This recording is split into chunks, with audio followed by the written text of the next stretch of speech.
And the microphone's still okay, isn't it? Yeah, yeah. Should be.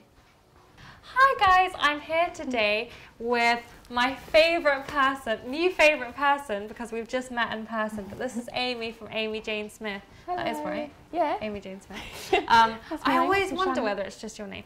But Amy is one of my absolute favourite booktubers, and we've been chatting on Facebook and in YouTube comments. You might have spied. We comment very faithfully on each other's videos for a few months now, and finally I'm back in London in a place where I can meet Amy in person. So we've just filmed for her channel this really exciting book exchange post-Christmas thing. So you should go over to her channel and subscribe. Her amazing content.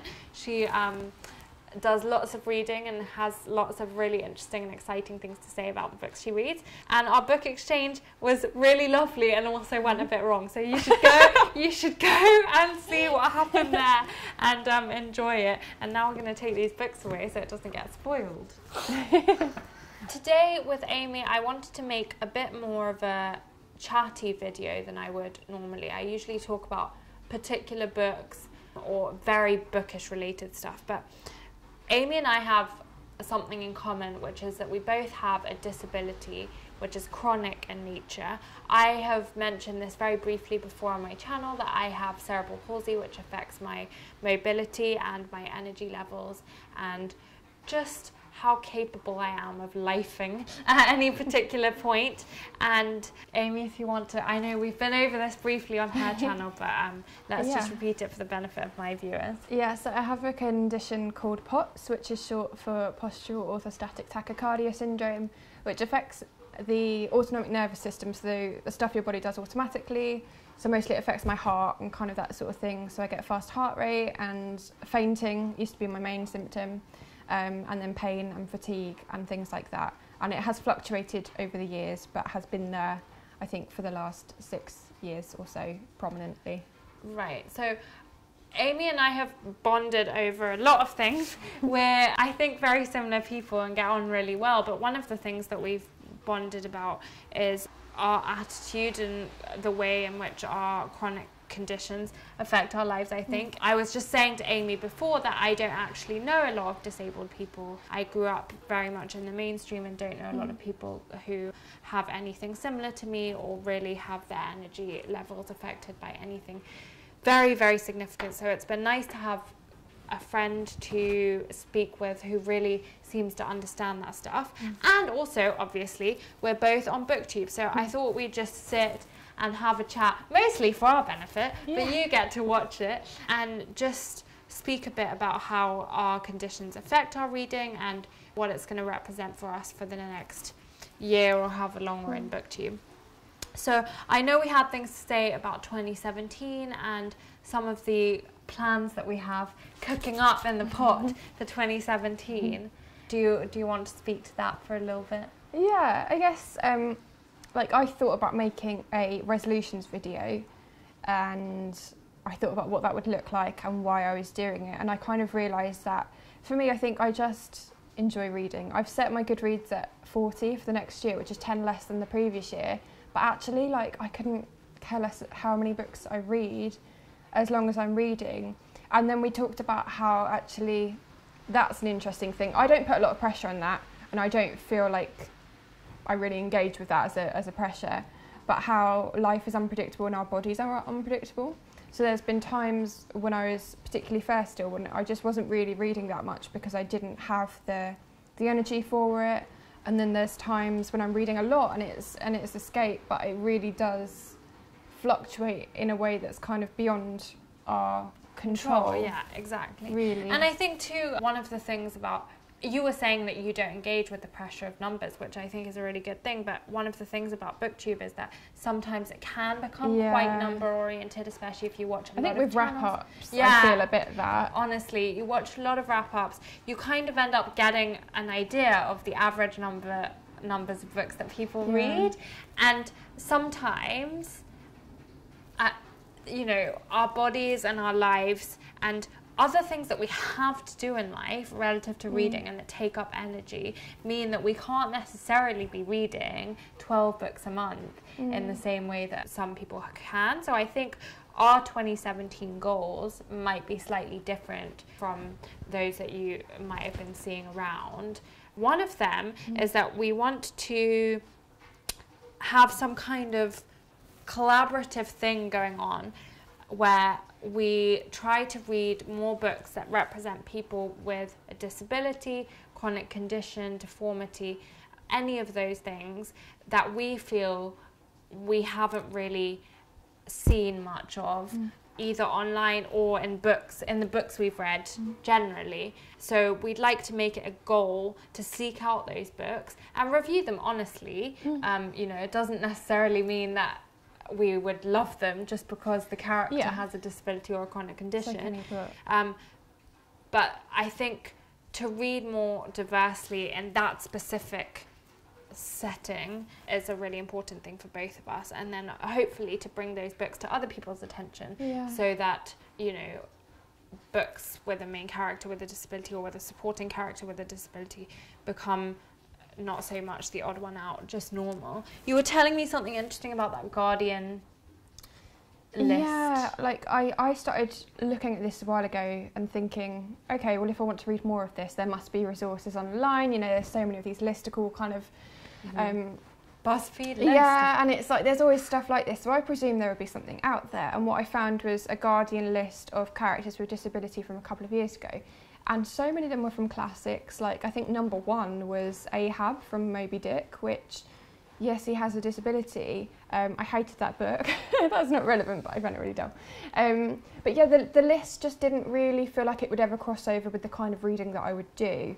And then I thought, maybe I need to stop sitting complaining, and I think the complaining is a helpful part of it, but to then actively seek out those books that are out there and to be able to champion them and say this feels like good representation, and to have open discussions about that. Because sometimes I think as well we can think, oh yeah, that feels like good representation of something we don't know about, and then you look up that book and the issue, and then you find people that relate to that actually saying, no, this is really problematic. And it's just being open to those discussions, I think. So I think whatever we do, it would kind of be fed by and I think too, what might be interesting to recap either, you know, 6 months from now or at the end of the year, is to see whether the books that we're reading that feature characters with a disability, whether those are main characters in the books actually tackle issues of disability, which is really important, which I would have loved, you know, growing up even. But also just characters who happen to have a disability randomly. We were just talking about the Christmasaurus, and the main little boy is in a wheelchair. And in Station 11, which I've reviewed, I think maybe the video's come out by now, but maybe not. Well, by the time you're seeing this. But I have talked in 2 or 3 videos now about Station 11. And there's a character who's just in a wheelchair. There's not much discussion of it, and it's only minorly relevant, and he is a side character, but a big deal is not made of the fact that he's in a wheelchair. He's just in a wheelchair. He and his brother have a few conversations about the challenges that might represent for him in the world of Station 11. So I think it would be interesting maybe to split the books up, of whether they actually tackle disability or whether they just have characters that happen to be disabled, because I think those are interesting and important for different reasons. I think so. Just seeing people like us represented in literature just almost accidentally, as well as also a more in-depth discussion of some of the struggles that we face that aren't openly talked about, I think. I think it would have really helped me as a kid. And actually, that might be a good sub-goal, is to find some YA. I think so, YA and children's books too. Yeah. Because I think anyone can, this is what people sometimes struggle to get, you can become disabled at any point in your life. Right. Like, it's a fifth of the population, and it can, you know, it's a marginalised group that you can become a part, you don't ask to, like, for children, that yeah, I guess and that's also those concepts are really easy to introduce to children. Like, children are much more open to difference than adults are, and I think that the more children's books that we're seeing with disabled characters, even disabled animals, or you know, the earlier you start it, the more open they're going to be to that in their older age. And I think, you know, I did psychology at uni, and you're doing counselling, and like we can see that in action, that the people who are exposed more to these things at younger ages are more understanding and more open. So that's definitely something that we're going to be seeking out. And I think we said that we would do, you know, periodic check-ins on each of our channels just to see how well we're doing with that stuff. And maybe we can do some buddy reads and also. And I know that I've had a few comments on the bottom of my videos when I've mentioned that I do have cerebral palsy, saying that some of my viewers also do, or other disabilities. And it was nice to see a YouTuber who, you know, they could relate to it in that sense. So I would love to hear from you all, and you especially, if you have a disability and if you would like to see yourself represented, or if you have any books that you can recommend that you've read. You've read one recently that you said hit close to the bone. Yeah, I read Electricity by Ray Robinson, in which the driving force behind the story is a woman's mother dies and she's trying to find her family, but she has epilepsy and it's a big part of her life. And it really deals with that very well, how it affects her, how it doesn't define her, but yeah, how it's a really huge thing for her. And I found it such a jarring experience to read something that felt really connected to my experience. Like, I feel like I'm just like losing my sense of thought just thinking about it, but it was really powerful. Really powerful. I really do want to pick that up since you reviewed it. I think another interesting thing to discuss while we're discussing chronic illness and reading is not only where we can find ourselves in those stories, which is really important, but also how does it affect us being booktubers, being readers, not just in what we pick up, but how we pick them up. How we've said a bit about how much we read, but I think for both of us reading has always been some form of escapism. For me, since I'm so physically affected and I wasn't able to run or do any of the boisterous, playful things that kids tend to do, I lost myself in stories, and I taught myself to read when I was 3, and then I taught myself in French not too much later. And suddenly I found this world that I didn't feel was open to me in the way it was to other children. So while they were going outside and discovering all these things, I could discover things in these stories and in these books. You know, with time, that has sort of fluctuated. Notably, when I was in university and I was reading a lot for my course, you mentioned about sometimes, I think it was in the previous video, Amy mentioned that sometimes she feels guilty reading non-fiction that's not for her course. But when I was reading a lot for my course in university, I just didn't have really the brain space anymore to read any fiction. So I essentially just stopped reading anything that gave me any sort of pleasure for 4 years. Just because I honestly would have rather at that point turn on BBC iPlayer and watch a show. Because I could just zone out, and I was finding life so exhausting at that point and taking up so much brain space trying to learn and reading so many words that, you know, were educational but not pleasurable, I would say. And then suddenly starting BookTube again and coming out of that education and starting, you know, the next chapter in my life gave me the brain space and the energy back to start reading fiction. So I think, you know, it's interesting to see how that's affected and the waves that it can go in relative to how predictable your body's being. Or because I think it definitely affects the kind of books I read, not even always consciously, but if I'm lacking in energy, I'm more likely to pick up a graphic novel, to pick up poetry, short books, to pick up a play or YA recently, and to kind of be led by, I think everyone is led by what they feel like reading, but that sometimes the books I love the most, which is the literary fiction really playfully written, I don't have the energy for. Also, audiobooks was a really new discovery for me, which kind of pisses me off I didn't discover them earlier, because when I was really unwell in September, I discovered Audible and said, give me recommendations. And I would just be able to lie and just listen. And it was just so good. Do you not find you zone out though? I discussed this slightly in my last video. Yeah, I was going to talk to you about this. That's one of the things that I struggle with audiobooks. I completely agree with you that it's quite nice just to be able to lie, even if, you know, before you go to sleep or whenever you choose to do it. But I just find that I zone out easier than if I have the actual book in my hand. Yeah, I know what you mean. I think I'm finding like I was listening on the way here rather than reading, and then I was starting to move around, and then it's like when there's stuff going on around me, I can't focus. But I think I'm kind of choosing the books that are easier to deal with for that. Yeah. So more memoirs and stuff, whereas the one I'm listening to now, whatever, is non-fiction. But I think when I was off sick, I was able to just lie and just listen. It felt slightly odd, but then I did kind of settle into it, and then it does feel weird when you start off, doesn't it? I listened to The Boy Called Christmas by Matt Haig, and I'd read that before, and it was quite nice to kind of do a reread as a listen. That felt really quite comforting and quite easy. I've done that with Harry Potter before, because who doesn't love the Harry Potter audiobook? Have you listened? I haven't. Stephen Fry. Have we talked about Harry Potter? Because I haven't actually read them all, you know. You haven't read?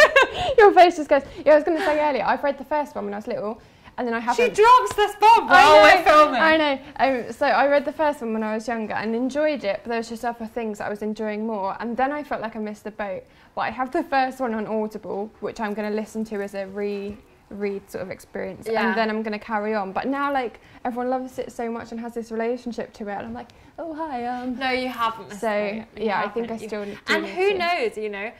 I think that you should do like a Harry Potter series on your channel because as a new person. Because I think it's so interesting. Go figure, we started talking about chronic illness, now we're talking about Harry Potter. But I think it's so interesting the people who, you hear a lot of people say they grew up with Harry, right? Pretty much the same age. They would have started reading the books at about 11 just before, which is the age. Something is going on outside the window. I don't think anyone's been murdered. Harry starts Hogwarts at 11, and a lot of people started reading the books at about that age. And then because the books came out with sort of an equal gap between them, people were the same age as Harry as he was growing up, so they could identify with, you know, the stages that he was going through. Clearly not everything in his world, because he could just get out his wand and do some spells, and we couldn't, but, you know, just in terms of who you are as you grow up and puberty and, you know, having your first crushes and love stories and all of those things. And also some of the psychological changes that you go through, understanding more about certain feelings and, you know, about good and evil and all of that stuff. And so it would be so interesting to me to hear from your original read being all as an adult rather than doing the rereads. Because I feel like if I reread it now, of course I would. And every time I reread it, I get something new out of it. But I also subconsciously, I think, hark back to that space that I was in when I originally. Of course it is. Yeah, exactly. So I think that would be super interesting. No disability representation in Harry Potter, by the way. Like, absolutely zero. I think, need to do that. Yeah, truly. I mean, very little representation of any kind, to be honest, in Harry Potter, but you know. It happens. Yeah. So I don't know how we got like. I know, like what were we talking about? Yeah, I know. Like I'm gonna call this video "Chronic Illness," kind of more Harry Potter. I don't know. I was gonna ask you, do you find rereading stuff? Because you did mention that you did an audio reread. Do you do a lot of rereads, and is that something that you do when you don't feel that you could take in a new book? I don't actually tend to. And it's something I would like to do. There's books that I've read like 10 years ago that I really want to reread just generally. But no, I haven't actually. I feel like children's classics are my comfort read. Yeah. Whether that's new or not, it just feels like a very safe space. Yeah. Maybe that's something I should do. I don't know.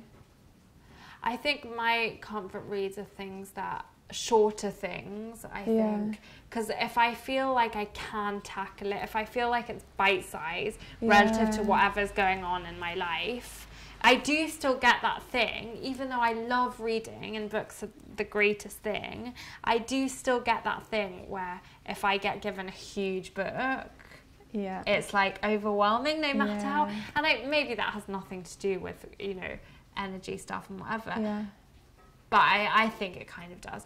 But there's always going to be that thing, no matter how excited I am to read it, or I'm kind of like, oh, but it's 600 pages though. It's daunting and it's a challenge. Yeah. Also, hardbacks, no. Like, oh, could you? Yeah. I mean, I think, yeah, I'm better with that now, but there was a point when all I wanted to do was just tap the Kindle button. That made reading so much easier. But now it's all right. But at a time, I was just like, can't do it. But yeah, I think as well, reading as escape, like there was a point, not even that long ago, that I'd get home from work and then just, like, I wasn't really able to go out. And then I would get home and I felt like I would just open a book and my world would just get so much bigger. Yeah. And I'd be like on Mars with Mark Watney, or like in Wonderland with Alice, and it was just like those kind of books that just feel like perfect escapism, immerse you without being challenging to read necessarily, but just completely immerse you. I think what I found, crave in that space. Yeah, I completely agree with that, and it's such, there is nothing better than a book, and almost a book more than a film sometimes. Yeah.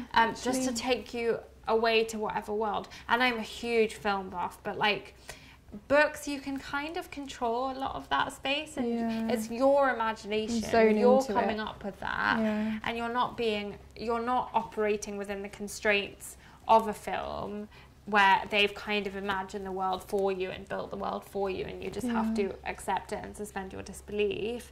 It's more, I guess, almost more of an immersive experience, a book, when you go to Wonderland, and my Wonderland is different than your Wonderland, and I feel like that's kind of exciting and cool. Just briefly, whoa, don't know what happened there. Just briefly, to like flip the goal thing slightly on its head, and the like fear of numbers and wrap-ups and whatever. One of the things since starting BookTube that I've really appreciated is that now reading makes me feel productive in a way that it didn't used to much before. So I think when you have a chronic condition or something that doesn't allow you quite to do as many things in as many different ways as, you know, able-bodied people, sometimes one of the main struggles for me, and I think for Amy, because we've been speaking about it, is feeling unproductive and not feeling like you've done much, and not feeling like you're quite where you should be in terms of how much you fill your day and how many hours you spend out of bed, and you know, that kind of line that we straddle between conserving your energy and then also kind of telling yourself that it's time to go out and do stuff. I feel like because I'm, you know, doing BookTube and I'm reading closer and more analytically maybe, ready to review and kind of like preparing my review and knowing that, you know, I'm going to put this content out for other people, suddenly when I read and, you know, when I finish a book, it feels like an achievement. Yeah, I haven't thought about it like that, but that's true. So if all I've done in a day, like a weekend, let's say, if I didn't really have much else to do, but I also wanted to be productive in a way, but felt really tired or didn't get out of bed or whatever, if I finish a book or make it like 3/4 of the way through a book or something, I'm like, well, that's, you know, you can see it. You can see the progress, the bookmark moving. And then you can, you know, that you're going to be able to bring that to BookTube and, you know, help other people enjoy what you've enjoyed too. And so it feels like more of an acceptable productivity, I guess, I think that you can share with other people that's not just your own. So that's a way for me to flip the numbers. You know, I know that I'm not, at least not now, going to read 10 books a month, but every book I read goes towards what I'm doing and the community that I'm a part of, and sharing what I'm reading with the community. I've completely forgotten about my audience because I'm just talking to you, but like, you know what I mean? And I feel when I get too bogged down with the numbers, when I watch wrap-ups where people have read 12 books and they say, oh, it's a bit of bad reading. Well, I'm sitting there on my like 3rd book on the 26th of January, and I'm just like, exactly. But I think it's a way, if you do have the energy to read, it's a way of filling up your day that feels, you know, tangible. Yeah, like I think that feeling you get when you finish a book and you oh, that's the last page, and you close it. I think for anyone that's a really, I was going to say rational sense of achievement, but actually no, there is something to it. But I think especially if there's not much else you can do, like I haven't been able to tidy my room or do laundry, but I made progress, or I finished this. Exactly. And as well, even BOOKTUBE for that, I found really positive. Yeah. We were talking and I was saying, I've realised I don't want to set myself the goal of a video every week, because that's not always plausible physically, but also sometimes my energy needs to divert elsewhere, and this isn't my goal to be a big YouTuber, and like I just enjoy it. But to be able to, in a day where I haven't been able to get out to film, and actually I've surprised myself how I've let myself film when I haven't been looking, and you can tell sometimes by the way I speak when I'm very unwell, that's made me more comfortable with that, but also given me that sense of achievement. And as well, when I was at uni and I stopped being able to perform, because I used to do acting, but I then had so much more space to write.